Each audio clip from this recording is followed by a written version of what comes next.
Holy moly, it's Friday once again here, our CEO Network, Rob Morales, coming at you live on the noon lunch hour. Every Friday we talk about finance, talk about money, talk about your wealth, and how we can help you be a better entrepreneur. So this week we have our very special guest from Atlanta, Georgia. His name is Mr. Steve Lott. Here he goes. Here. Yeah. Hey, there he is. Man, all that got me excited to do something. I don't know what that music. That was amazing. That intro music. Oh, you like all that? I liked it all. Everything about it. It got me. We try to treat people that are special, like especially come from Georgia. That's a big deal. That's a big deal. You know. Do you live there, or what's going on there? I do. I live in the A. You know what I mean? That's what they call it. I'm not from there. I did a flight there one time. It was a layover. All right. And we had to spend like about 4 hours there because the flight got delayed. Did you feel any like a hint of Southern hospitality? It was a little warm. I don't know. The people we're supposed to treat people as with that Southern hospitality if it's 3 hours or more. I didn't feel it, but so we're here to talk about finance. We could talk about Georgia, I guess, all day long, but it's all good. I think people care about their money a little bit more. Just a little bit. Yeah. It's all good. So you have a business here. You help out small business. Do you want to talk a little bit about what that is first before we kind of get into today's topic? Yeah, man. So I'm easily put. I'm Steve the finance guy, right? So that's me. That's what they call me. That's the brand. That's everything, all included. And so I'm that because I'm known for doing personal and small business financial coaching. So that's kind of how all this kind of broke out. And so that and my own personal CFO services. So being able to help these small businesses grow, being able to help personal finance, help them manage their money, helping them scale their money, grow their money, make better decisions with their money. That's what people pay me to do. And so that's kind of where all this kind of came from, and this kind of blew up into trying to help as many people as possible. So that's kind of where I'm at now. So why you came in from Atlanta here to Scottsdale? Is there like an opportunity here? I mean, there's so many other cities in between the East Coast all the way to the West Coast. I mean, there's San Diego too, but why Phoenix? Why Scottsdale? Man, very easily put. I have a cousin who, no, seriously, I have a cousin who owns a business here. I was hoping you'd say some girl, girl's dating, No, man, I got a cousin. All right. Who does really, really well and isn't good with money. I mean, and so the business does well, and so they need my expertise, and so to be able to come out here and add value to their company, and so I figured while I was out here I might as well meet some other people because that's just what I do. I don't know how to just sit here. You sit still? Yeah, I definitely. You came to visit, and then you ended up working. Yeah, exactly. I don't know how to just sit still at all. All right, what do you think of Scottsdale? Oh man, we talked about it earlier a little bit, but no, I think Scottsdale is a very interesting place. Like, being in finance, it's like I can see when people are hiding behind things, right? So that's all Scottsdale. So and that's what it feels like. You know what I mean? So I have empathy and perspective, you know what I mean? So, nothing feels overwhelming or anything to me. I was like, okay, yeah, that's nice. That's nice. I know how much stuff costs. I know how much, rent is. Rent is expensive, you know what I mean? So, everybody isn't making money, you know what I mean? The way that it appears. But, it appears everybody's doing well. So that's Scottsdale. But that's the thing, right? If you market yourself well, then it just, the appearance alone sometimes can get you through those tougher periods, It can if the demand is there, if the margins are there, if the expenses isn't there, right. So a lot of things have to play in place, right? So that's the beauty of of finance, right? You know what I mean? My dad used to tell me all the time, right? I never look the way I feel. You know what I'm saying? Never look the way you feel. Right. So, we're going to always put our best foot forward and look our best foot no matter what, no matter what. Yeah. So it was very interesting. And believe me, I have an opinion about Scottsdale. Everybody does. So if you're from Scottsdale, whatever, whatever troll Scottsdale comments you want to put in there. But with that, we did talk a little bit. You kind of mentioned a little bit of branding, but the overall theme I think we wanted to bring to this show today was about bookkeeping and keeping things aligned. One of the problems that I have, and not only my one business, but this one too, is just bookkeeping. It's like it's boring. It's boring. It's not sexy. It's like it's boring. Oh my god. Okay, I got a receipt. I took a client out to lunch. I'll go put it in later. And then like 80 receipts later, you're like, man, I got to do all this stuff. And it's really time consuming, but it's very important. Right. Because all those receipts add up to exactly write-offs, they add up to deductions, they actually add up to money, and that's very important. So what's your experience with bookkeeping? Man, so no, you're absolutely right. No. So I make it clear that bookkeeping is boring, so let me do it. Right. You want to do bookkeeping? I say it. I got some receipts right here. I say it that simple, right? You know what I mean? So I say, my job is, if you are a cookie maker, right, you shouldn't be doing finance. Bake cookies. Do what you're passionate about. Yeah. So I make money because I allow you to focus on the things that you do well, so you can make more money, right? You need your creativity. You need your innovative thoughts and all the different things that allow you to propel your business to the next level. And so for me, let people things that you're not good at, and as entrepreneurs, we have the tendency to wear all these hats, right? So we want to wear this hat all the time. We want to wear. Well, you kind of have to. You do you? Oh, right? Do you? The challenge is there. That's the maybe right. Exactly right. Do you? Teach me. That's what you're here to do. No, 100%. Right? Because what ends up happening is that you would say is that how much does happiness cost? How much does stress cost? How much does anxiety cost? So people say you can't put a price on happiness. I say you absolutely can put a price on happiness, like an actual number on. Is that an admin? It's a real thing. Is that a $25,000 an hour? You can 100% put a price on happiness. For example, if I was to say, all right, would you? If you're in bookkeeping, you don't like to bookkeep, right? And so you're saying, hey, I hate bookkeeping. How long does it take you to bookkeep? It probably takes you about a good hour and a half, 2 hours, because you don't like it, right? So for me, because I'm really good at it, what would take you 2 days to do, it'll take me 2 hours to do, right? And you'll get your results back faster. So now we're talking about time is money. So now when we break the numbers down, we say, all right, you're aggravated, you're frustrated, you don't know what this stuff is, and you wasted 2 days trying to complete this.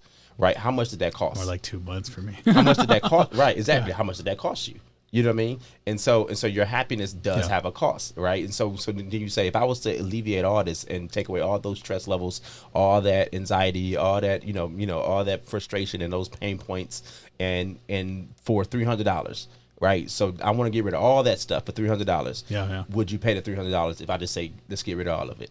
99% of the people says yes.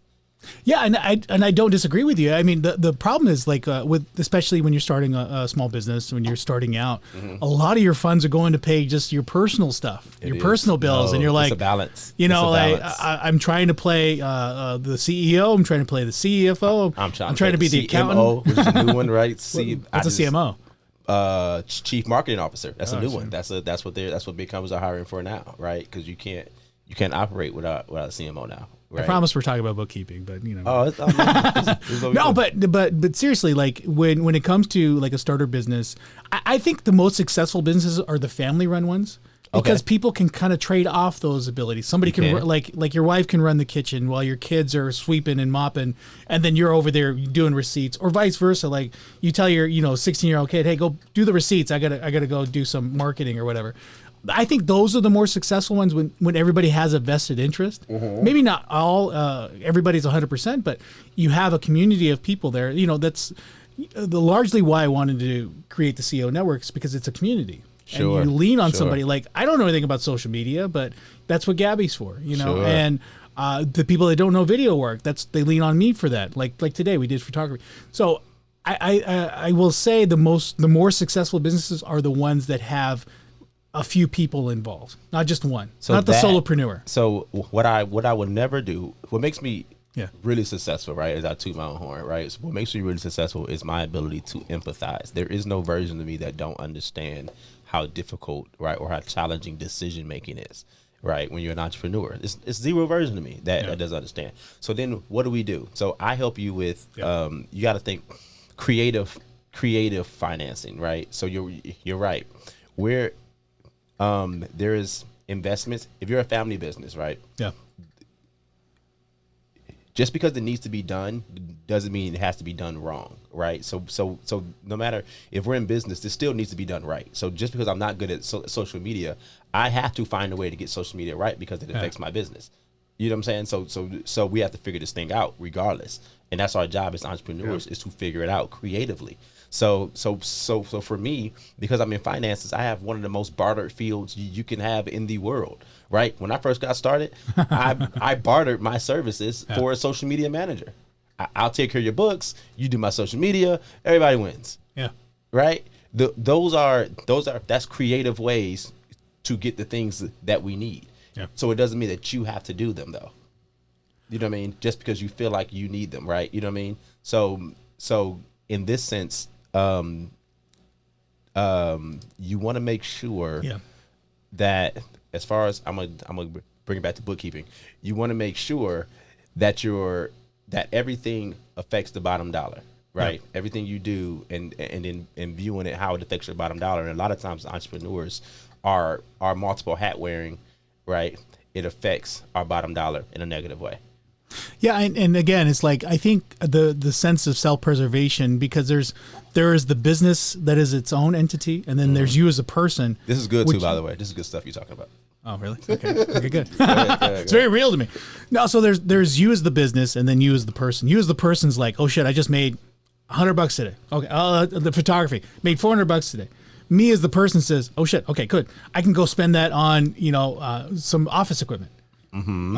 Or whatever I want for me personally. Sure. But then the business side is like, well, why are you spending that? You got other bills to pay. Like I got my liability insurance is due. Yeah. It's like $800. I'm like, well, I can go pay off something else. There's this constant battle between like spending your money on a personal side, like I got a few bills. Sure. I got everybody else. I got light bills. I got water, and I got everything. So there's the personal side that wants to spend it on that stuff, and then the business side is like, well, no, I mean, we have to reinvest and continue investing in this business. And you're constantly trying to negotiate where that money goes. Mm-hmm. I have a system, and I developed it over the course of the last few years, where I take I have it here. So about 40% of every income, all the income that I have, is going to my personal savings. Okay. 25%. It's right here. That's why I'm looking. No, it's dope. 25% goes to my business. Sure. 15% goes to retirement. 10% goes to other my other investments. So like I have I pay extra to my condo because that is a physical hard asset, and then I have another 10% that goes to the small business loan that I did for the business. There you go. So really, I'm putting about 35% aside for the business, and the rest goes to personal. And it's really hard to be like, hey, I got 20,000 in this account, and then I have 5,000 in this account. But the business is like, okay, that's the business money. I can't be spending it on, whatever new thing I need, like floors or something personal. It just has to be associated to the goal, right?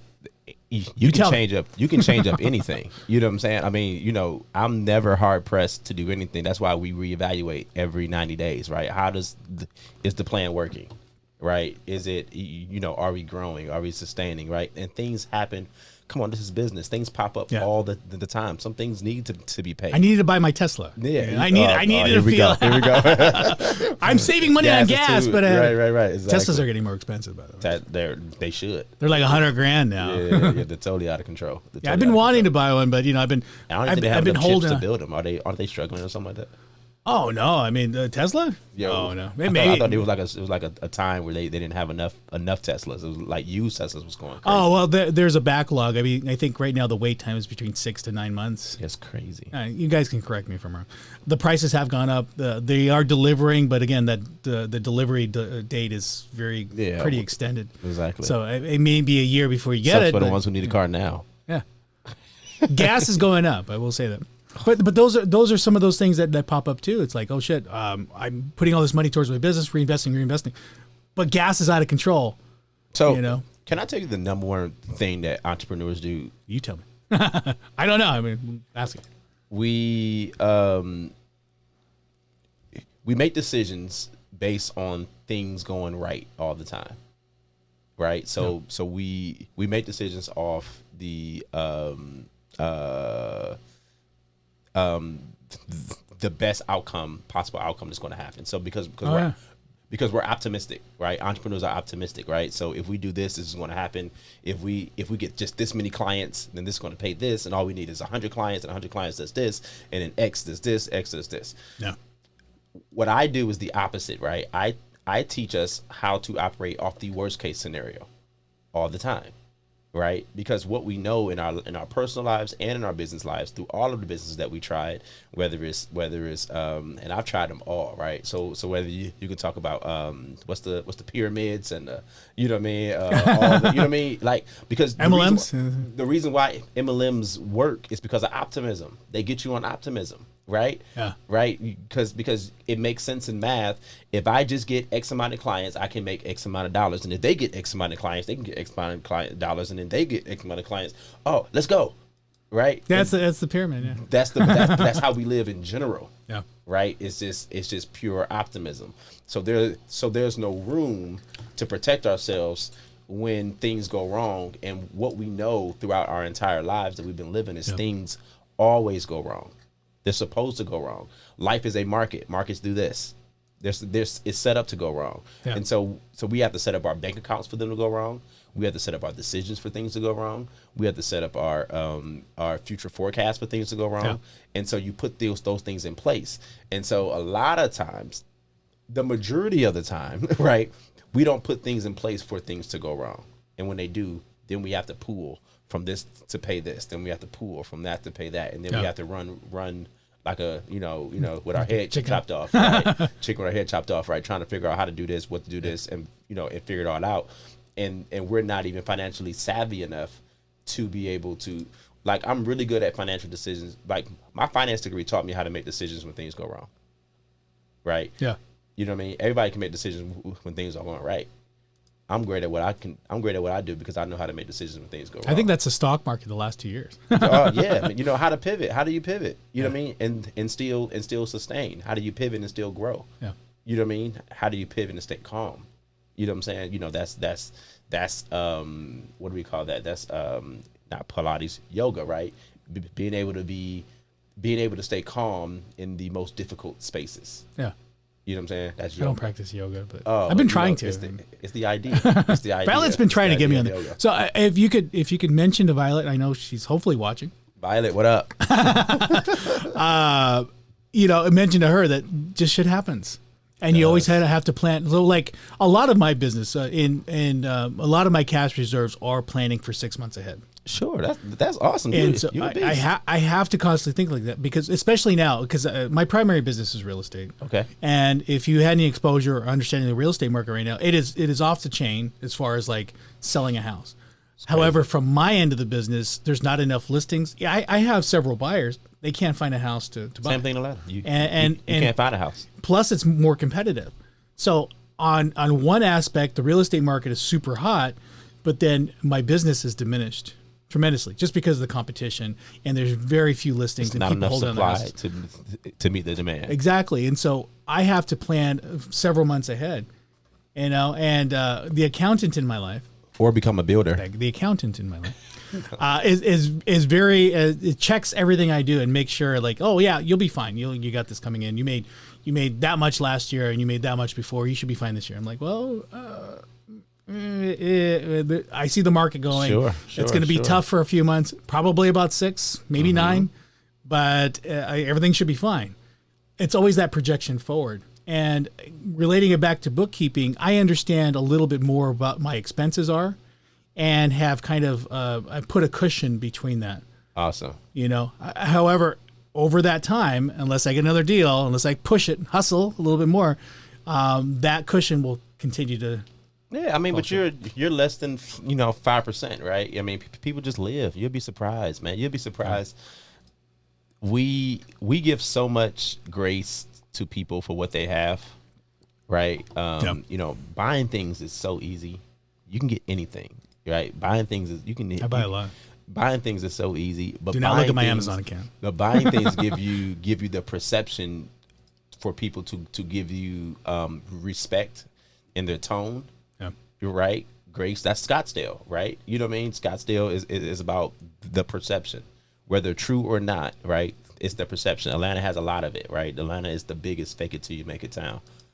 probably in the I don't know. I've never been there. Oh man, I'm telling you, Is it more than Scottsdale?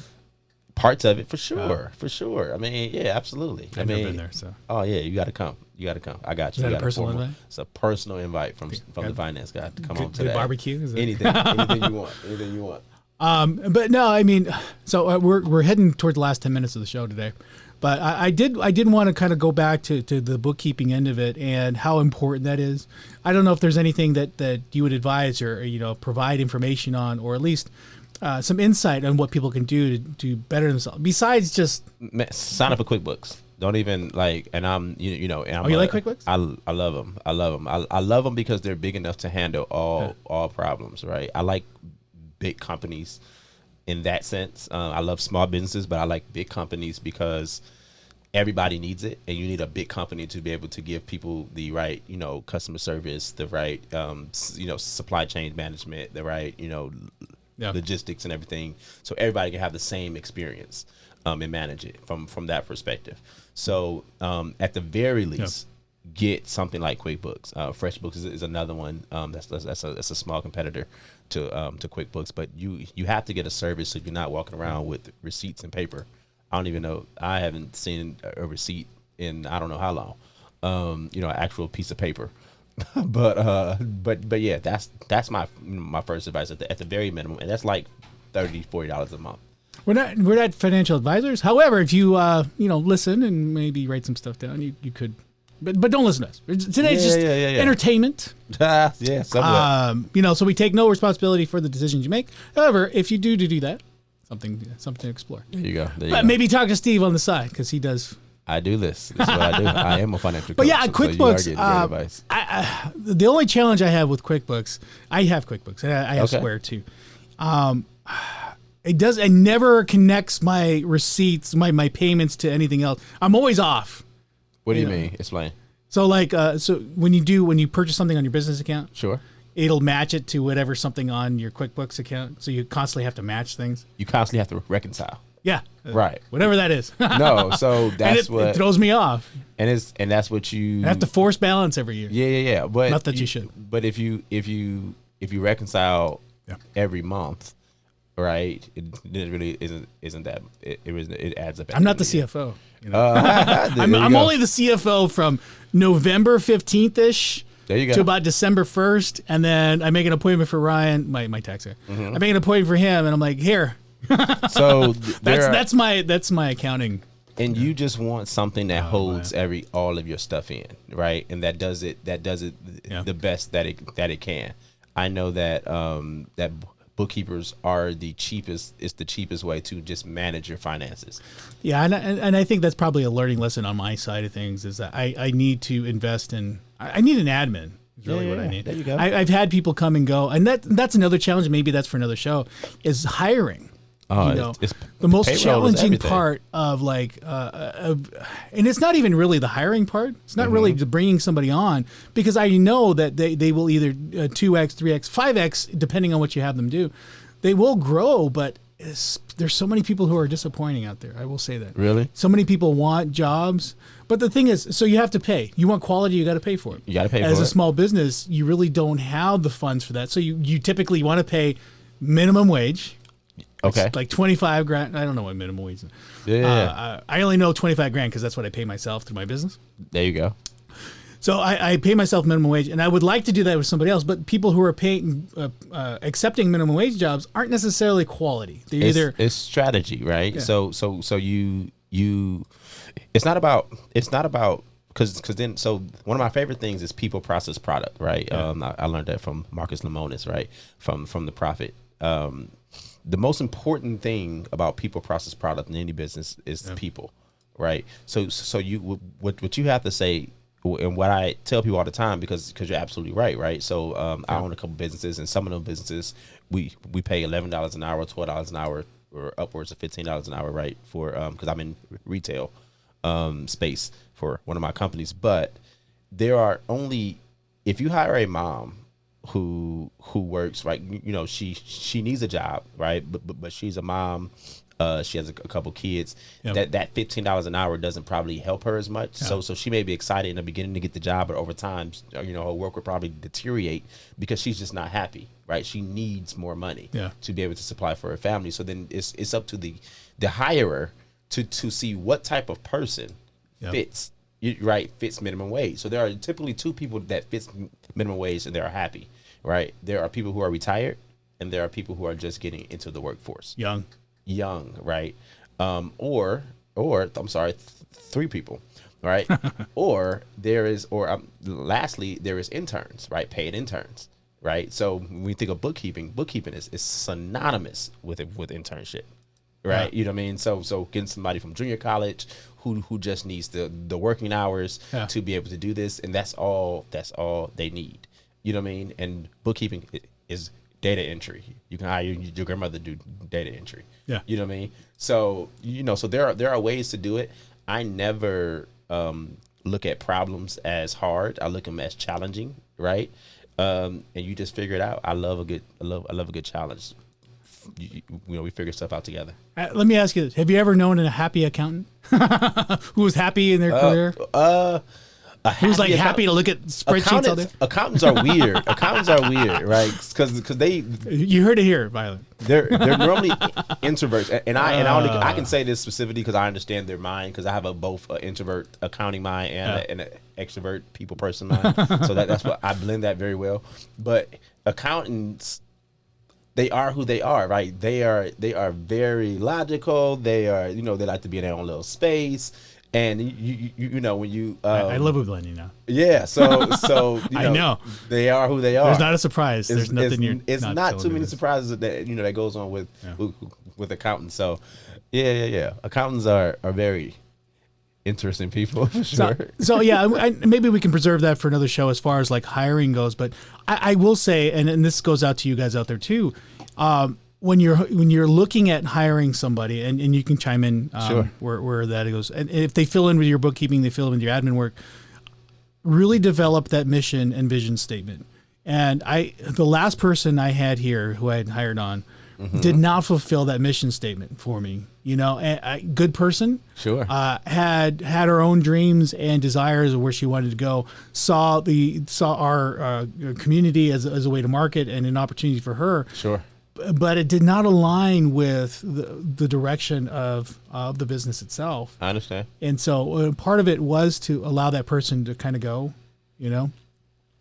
only because of that. But it's such a fine balance. And again, we could talk about this some other time. I mean, every business has its own, that's why I love small businesses, right? Every business has its own challenge and it's not one and the same. Like, so we can use general techniques, right? But every business kind of has its own. So to your point, something as low as bookkeeping, you just invest in training, right? Bookkeeping is not difficult at all. You don't need a math degree. You don't need a science degree. It's literally data entry. And so there's nothing that 2 weeks of training can't teach you, because over time you'll just get better and better and better at it the more that you do it, right? So then they'll leave with a bookkeeping stamp on their resume now that they were your bookkeeper and you gave them the training, and they come cheaper because they wasn't trained. So by the time they leave you, they'll be able to charge more. I don't really know bookkeeping myself. Oh man, I just put a bunch of receipts in a report. And I'm like, okay, so Ryan said I can put it there. Right. And then if I really stretch it, I can put it over here. You got your credit and your debits, and which makes no sense in accounting. At all. Credit and debits, my accounting teacher, my accounting professor told me, because I struggled my first year in accounting 101. I never forget it. I said, this makes no sense. Why am I credit and debits? Because it's the opposite, right, of what you would naturally think of what it is. So then she said, your job is not to understand it. Your job is just to know it, right? Yeah. And once she told me that, I said, oh, okay. What are the rules? Let me just follow the rules, and I'll leave it alone. That's awesome. So we will follow up. We're at the end of the show already. Man, this is awesome. It goes by that quick. This is a great show. We try. Yeah, it's a great show. So I do want to mention that Steve has a website, but more Instagram. Yeah, absolutely. SteveTheFinanceGuy.net. You can head over there to find a little bit more information about Steve. Also, too, if you go to Instagram, Steve the Finance Guy. Yeah, we're all things brand, right? We're all brand. We're brand solid out here. So you know, what I mean, Steve. If you hear Steve, you know, Steve the Finance Guy. That's it. We're solid out here. Steve the Finance STFG. STFG. Do you have a license plate that says STFG? Man, I should. Something like that. It don't fit. I just bought some luggage that said. What do you got on Instagram? Oh, you know, I look good. Oh, look at this. I look good. Look at that. We're gonna always teach. Is that how you work, really? That's exactly how I work. That is very uncomfortable. That's how I teach others to work. That's how I teach others to work. Oh, man. Yeah, for sure. Here. If you guys want to troll Steve, he's Steve the Finance Guy here. But is there any last words, sir? Is there anything that we need to learn, walk away from? Is there anything that's very profound that you need to mention that is just right on the tip of your tongue? Know your numbers. That's what I stand by. That's what I live by. You know, I employ every business owner. That's my passion. Small business owners are my passion. I teach them to know your numbers. And if you're a small business owner that hate numbers by any stretch of the imagination, you just hate it. You hate it. You hate it. Yeah. Then you hire someone like me to do them for you. So you don't got to do them at all. So it works. Well, you're definitely hired, sir. So there you go. Join us every week. Steve, will you come back? Of course, I'm here. Awesome. This is family. Scottsdale. So every Friday, Finance Friday here at the noon hour, we're here to bring you information about building your wealth, assets, money, everything that involves finances. Everything involves finances. We even bring you Steve. And that is an asset in itself. Know your numbers. We'll catch you guys next week. See ya. See you later. It's awesome.